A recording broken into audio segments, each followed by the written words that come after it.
Ragda patties.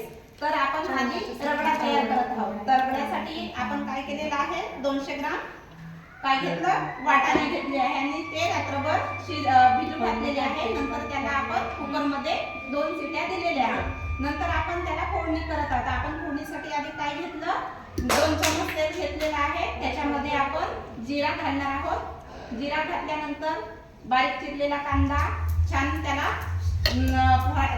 तळून घ्यायचा आहे. तळून झाल्यानंतर त्याच्यामध्ये अद्रक लसूण पेस्ट, मिरची पेस्ट आणि बारीक केलेला टोमॅटो घालायचा आहे. चवीनुसार त्यामध्ये आपल्याला हळद आणि लाल तिखट घालायचं आहे. मीठ चवीनुसार घालायचं आहे आणि थोडासा गरम मसाला घालायचा आहे. त्यानंतर आपले जे चणे आपण भिजवलेले चणे आणि छान कुकरमध्ये आपण वाफवलेले चणे आपण त्यामध्ये घालणार आहोत आणि 10 मिनिटं शिजवणार आहोत.